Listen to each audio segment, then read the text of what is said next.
Hi hello ಸ್ನೇಹಿತರೆ, ಹೇಗಿದ್ದೀರಿ? Welcome to ನನ್ನ ಈ ಹೊಂಬಾಳೆ ಸಿರಿ ಲಾಗ್ಸ್ಗೆ. ಫ್ರೆಂಡ್ಸ್, ನಾನಿವತ್ತು ಸಿಂಪಲಾಗಿ ಹೇಗೆ ಶೀರಾ ಕೇಸರಿಬಾತ್ ಅಂತಾರಲ್ಲ ಅದನ್ನು ಮಾಡೋದನ್ನು ತೋರಿಸ್ತಾ ಇದ್ದೀನಿ. ತುಂಬ ಸಿಂಪಲ್ಲಾಗಿ, ಯಾವ ರೀತಿಯಂತಹ ಕಷ್ಟ ಇಲ್ಲ, ತುಂಬ ಸಿಂಪಲ್ಲಾಗಿ ಹೇಳ್ಕೊಡ್ತೇನೆ. ಫ್ರೆಂಡ್ಸ್ ನೋಡಿ, ಇವತ್ತು ನಾನು ಹೇಳ್ಕೊಡೋಂಥ ರೀತಿಯಲ್ಲೇ ಮಾಡಿದರೆ ಈಸಿಯಾಗಿ ಕೇಸರಿಬಾತ್ ಮಾಡ್ಬೋದು. ಒಂದು ಬಾಣಲೆನಿಟ್ಟಿದ್ದೀನಿ. ಬಾಣಲೆ ಬಿಸಿ ಆದ ತಕ್ಷಣ ನಾನು 1 ಕಪ್ಪು ತುಪ್ಪ ತೊಗೊಂಡಿದ್ದೇನೆ. ಅದರಲ್ಲಿ ಸ್ವಲ್ಪ ಅಂದರೆ 4 ಟೇಬಲ್ ಸ್ಪೂನ್ ಆಗುವಷ್ಟು ತುಪ್ಪನ ನಾನಿವಾಗ ಬಾಣಲೆಗೆ ಹಾಕ್ತಾಯಿದ್ದೇನೆ. ಹಾಗೆ ಅದರ ಜೊತೆಗೆ 2 ಟೇಬಲ್ ಸ್ಪೂನ್ ಆಗುವಷ್ಟು ಎಣ್ಣೆಯನ್ನು ಬಳಸ್ತಾ ಇದ್ದೇನೆ. ನೀವು ಮನೇಲಿ ಯಾವ ಎಣ್ಣೆನ ಬಳಸ್ತೀರೋ ಆ ಎಣ್ಣೆನ ಉಪಯೋಗಿಸ್ಬೋದು. ರಿಫೈನ್ಡ್ ಆಯಿಲ್ ಆದರೆ ತುಂಬ ಒಳ್ಳೆಯದು. ನೋಡಿ, ನಾನಿವತ್ತು 2 ಮಿಕ್ಸ್ ಆಗ್ತದೆ. ಇವಾಗ ಚೆನ್ನಾಗಿ ಟೇಸ್ಟಿಯಾಗಿ ಬರ್ತದೆ. ನೀವು ಯಾವುದೇ ಥರ ಕಷ್ಟ ಅಂತ ಅಂದ್ಕೊಂಡ್ಲೇಬೇಡಿ, ತುಂಬ ಈಸಿ. ಸ್ನೇಹಿತರೆ, ನಾನು ಅದಕ್ಕೆ 2 ಲವಂಗವನ್ನು ಹಾಕಿದ್ದೇನೆ. 2 ಲವಂಗ ಸಾಕು, ಹೆಚ್ಚು ಬೇಡ. ಹಾಗೆ ಸ್ವಲ್ಪ 1 ಹಿಡಿಗಿಂತ ಕಮ್ಮಿಯಷ್ಟು ಗೋಡಂಬಿನ ಹಾಕಿದ್ದೀನಿ. ಗೋಡಂಬಿನ ಬೇಕಾದರೆ ನೀವು ವಾಶ್ ಮಾಡ್ಕೋಬೋದು, ಇಲ್ಲ ಅಂದರೆ ಹಾಗೆ ಬೇಕಾದರೆ ಹಾಕ್ಬೋದು. ಚೆನ್ನಾಗಿ ಫ್ರೈ ಮಾಡಿ, ಚೆನ್ನಾಗಿ ಫ್ರೈ ಆಗಲಿ. ಅದೊಂದು ಸ್ವಲ್ಪ ಗೋಲ್ಡನ್ ಬ್ರೌನ್ ಬಂದರೂ ಅಡ್ಡಿಲ್ಲ. ಚೆನ್ನಾಗಿ ಫ್ರೈ ಮಾಡ್ಕೊಳ್ಳಿ ಸ್ನೇಹಿತರೆ. ತುಂಬ ಚೆನ್ನಾಗಿ ಬರ್ತದೆ ಈ ರೀತಿ ಕೇಸರಿಬಾತನ್ನು ಮಾಡಿದರೆ. ಫ್ರೆಂಡ್ಸ್, ಯಾರೆಲ್ಲ ಹೊಸಬರಿದ್ದಾರೋ ದಯವಿಟ್ಟು ನನ್ನ ಚಾನಲ್ಗೆ ಸಬ್ಸ್ಕ್ರೈಬ್ ಆಗಿ, ಹಾಗೆ ನನ್ನ ವಿಡಿಯೋನ ಪೂರ್ತಿಯಾಗಿ ನೋಡಿ, ನನ್ನ ಎಲ್ಲ ವಿಡಿಯೋಗಳಿಗೆ ಸಪೋರ್ಟ್ ಮಾಡಿ, ಕಮೆಂಟ್ ಹಾಕಿ ಹೇಗಿದೆ ಅಂತ ಡಿಶ್ಶು. ಪ್ಲೀಸ್ ಪ್ಲೀಸ್ ಪ್ಲೀಸ್ ಎಲ್ಲರೂ ನನ್ನ ವಿಡಿಯೋನ ನೋಡಿ ಸಪೋರ್ಟ್ ಮಾಡಿ ಅಂತ ಕೇಳ್ಕೊತಾ ಇದ್ದೇನೆ. ಸ್ನೇಹಿತರೆ, ಚೆನ್ನಾಗಿ ಫ್ರೈ ಆಗಬೇಕು. ಚೆನ್ನಾಗಿ ಫ್ರೈ ಆದರೆ ತುಂಬ ಟೇಸ್ಟಿಯಾಗಿ ಬರ್ತದೆ.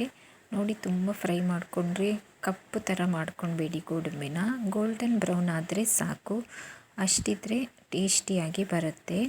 ನೋಡಿ, ನಾನೀಗ ಮಿಕ್ಸ್ ಮಾಡಿಕೊಂಡೆ. ಚೆನ್ನಾಗಿ ಫ್ರೈ ಆದಮೇಲೆ ನಾನು 1.5 ಕಪ್ಪು ಆಗೋಷ್ಟು ರವೆನ ತೊಗೊಂಡಿದ್ದೀನಿ. ಸಣ್ಣ ರವೆ, ಸಣ್ಣ ಸೂಜಿ ಅಂತಾರಲ್ಲ ಅದು ತೊಗೊಂಡಿದ್ದೀನಿ. 1.5 ಕಪ್ಪು. ನಾನೀಗ ಇದನ್ನು ಚೆನ್ನಾಗಿ ಮಿಕ್ಸ್ ಮಾಡ್ಕೊತಾ ಇದ್ದೇನೆ. ಚೆನ್ನಾಗಿ ಮಿಕ್ಸ್ ಆಗಲಿ. ಈಗ ಅರ್ಧ ಕಪ್ಪನ್ನು ಮತ್ತೆ ಹಾಕ್ಕೊತಾ ಇದ್ದೇನೆ. ನೋಡಿ, ಚೆನ್ನಾಗಿ ಮಿಕ್ಸ್ ಆಗಲಿ. ಅದು ನಾವು ಎಣ್ಣೆ ಉಂಟಲ್ಲ ಹಾಗೆ ತುಪ್ಪ ಉಂಟಲ್ಲ ಅದು ಕರೆಕ್ಟಾಗಿ ನಮ್ಮ ರವೆಗೆ ಮಿಕ್ಸ್ ಆಗಬೇಕು. ಆ ಥರ ನಾವು ಮಿಕ್ಸ್ ಮಾಡ್ಕೋಬೇಕು. ಈಗ ಅರ್ಧ ಕಪ್ಪನ್ನು ಮತ್ತೆ ಹಾಕ್ತಾ ಇದ್ದೇನೆ. ಚೆನ್ನಾಗಿ ಮಿಕ್ಸ್ ಮಾಡಿಕೊಂಡು ನಾವು ಚೆನ್ನಾಗಿ ಫ್ರೈ ಮಾಡ್ಕೊಳ್ಬೇಕು ರವೆನ. ಎಷ್ಟು ಚೆನ್ನಾಗಿ ನಾವು ಫ್ರೈ ಮಾಡ್ಕೊತೇವೆ ಅಷ್ಟು ಚೆನ್ನಾಗಿ ನಮಗೆ ಕೇಸರಿಬಾತ್ ಬರ್ತದೆ. ನಾವು ಬೆಣ್ಣೆ ಅಥವಾ ತುಪ್ಪ ಯಾವುದು ಬೇಕಾದರೂ ಬಳಸ್ಬೋದು. ನಾನೀಗ ಎಣ್ಣೆ ಮತ್ತು ತುಪ್ಪನ ಹಾಕ್ಕೊಂಡಿದ್ದೇನೆ. ಎಣ್ಣೆ ಮತ್ತು ತುಪ್ಪದರಲ್ಲಿನೇ ಚೆನ್ನಾಗಿ ಫ್ರೈ ಆಗಬೇಕು, ತುಂಬ ಚೆನ್ನಾಗಿ ಫ್ರೈ ಆಗಬೇಕು. ನಾನೀಗ ಮತ್ತೆ ಅದಕ್ಕೆ 1 ಟೇಬಲ್ ಸ್ಪೂನ್ ಆಗೋಷ್ಟು ತುಪ್ಪನ ಹಾಕಿದ್ದೀನಿ ಅದರ ಮೇಲೆ. ಯಾಕಂದರೆ ಅದು ಇನ್ನೂ ತುಂಬ ಟೇಸ್ಟಿಯಾಗಿ ಬರ್ತದೆ. ಫಸ್ಟಿಗೆ ಹಾಕಿದರೆ ಅದು ಕಾದಿರ್ತದಲ್ಲ, ಆಗ ಅಷ್ಟೊಂದು ಒಳ್ಳೆ ಅನಿಸೋದಿಲ್ಲ. ಇವಾಗ ಹಾಕಿದರೆ 1 ಟೇಬಲ್ ಸ್ಪೂನಷ್ಟು ತುಪ್ಪನ ಇವಾಗ ಹಾಕ್ಕೋಬೇಕು, 1 ಟೇಬಲ್ ಸ್ಪೂನಷ್ಟು. ಮತ್ತು ಎಣ್ಣೆನ ಹಾಕ್ಕೋಬಾರ್ದು. ಚೆನ್ನಾಗಿ ಮಿಕ್ಸ್ ಮಾಡ್ಕೊಳ್ಳಿ. ಚೆನ್ನಾಗಿ ಮಿಕ್ಸ್ ಆಗಬೇಕಂದ್ರೆ ಅದು ಘಮ ಬರಬೇಕು, ರವದ್ದು ಘಮ ಚೆನ್ನಾಗಿ ಬರಬೇಕು. ಚೆನ್ನಾಗಿ ಘಮ ಬಂದ ತಕ್ಷಣ ನಾವು ಅದು ರೆಡಿಯಾಗಿದೆ ಅಂತ ಲೆಕ್ಕ. ನಾವು ಚೆನ್ನಾಗಿ ಫ್ರೈ ಮಾಡ್ಕೊಂಡದಷ್ಟು ನಮಗೆ ಕೇಸರಿಬಾತು ತುಂಬ ಒಂಥರ ಹರಳಾಗಿ ಬರುತ್ತೆ. ಚೆನ್ನಾಗಿ ಮಾಡ್ಕೋಬೇಕು ಫ್ರೈನ. ಸ್ನೇಹಿತರೆ, ದಯವಿಟ್ಟು ನನ್ನ ಚಾನಲಿಗೆ ಯಾರು ಹೊಸಬರಿದ್ದೀರೋ ದಯವಿಟ್ಟು ಸಪೋರ್ಟ್ ಮಾಡಿ.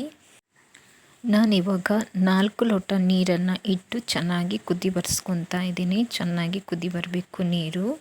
ಹಾಗೆ ಇಲ್ಲಿ ನಾವು ರವೆ ಚೆನ್ನಾಗಿ ಫ್ರೈ ಆಗಿದೆ. ಈ ರವೆಗೆ ಒಂದು 10ರಿಂದ 15 ದ್ರಾಕ್ಷಿಯನ್ನು ಹಾಕ್ಕೊಳ್ತಾ ಇದ್ದೇನೆ.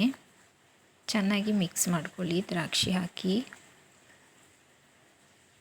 ಚೆನ್ನಾಗಿ ಮಿಕ್ಸ್ ಮಾಡಿದಷ್ಟು ಅದು ಸ್ವಲ್ಪ ದಪ್ಪ ಬರ್ತದೆ ದ್ರಾಕ್ಷಿ.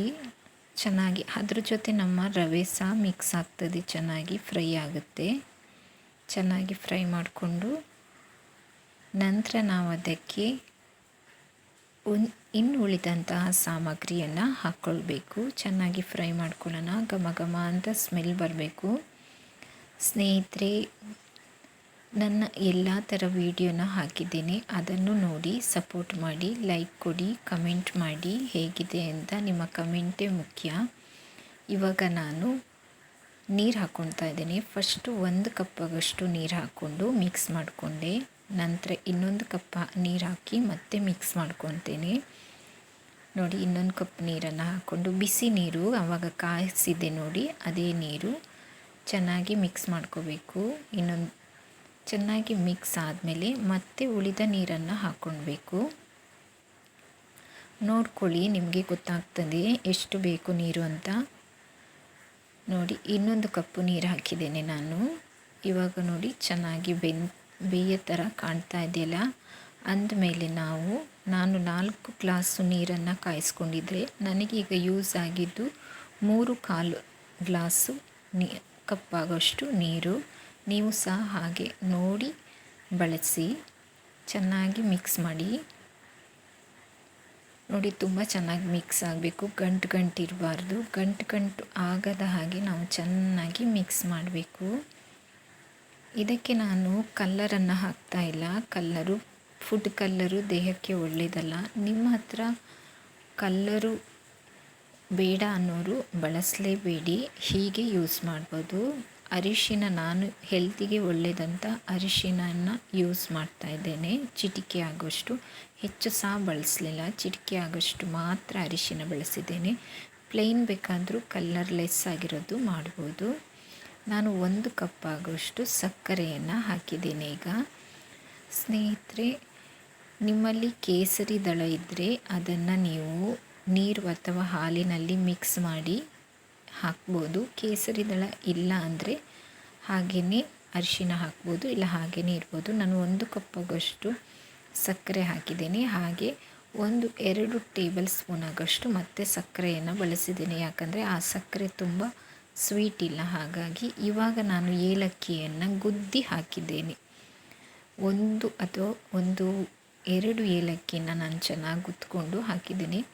ನೀವು ನೋಡಿದ್ರಿ, ನಾನು 1 ಕಪ್ ಆಗೋಷ್ಟು ತುಪ್ಪ ತಗೊಂಡಿದ್ದೇನೆ. ಈಗ ಲಾಸ್ಟಿಗೆ ಆ ಎಲ್ಲ ತುಪ್ಪನ ನಾನಿವಾಗ ಈ ಕೇಸರಿ ಬಾತಿಗೆ ಬಳಸ್ತಾ ಇದ್ದೇನೆ. ನೋಡಿ, ನಾನು ಆವಾಗ ಹಾಕಿದ್ದು ನೀರು ಎಷ್ಟು ಚೆನ್ನಾಗಿ ಹೊಂದ್ಕೊಂಡಿದೆ, ಸಕ್ಕರೆ ಸಹ ಹೊಂದಿದೆ. ಕೇಸರಿ ಬಾತ್ ಈಗ ರೆಡಿ, ಸಿಂಪಲ್ಲಾಗಿ ಇದೆ. ಹೆಚ್ಚೇನು ಕಷ್ಟ ಇಲ್ಲದೇ ಎಷ್ಟು ಸಿಂಪಲ್ಲಾಗಿ ಕೇಸರಿ ಬಾತನ್ನು ಮಾಡ್ಬೋದಂತ ತೋರಿಸ್ಕೊಟ್ಟಿದ್ದೀನಿ. Thank you very much.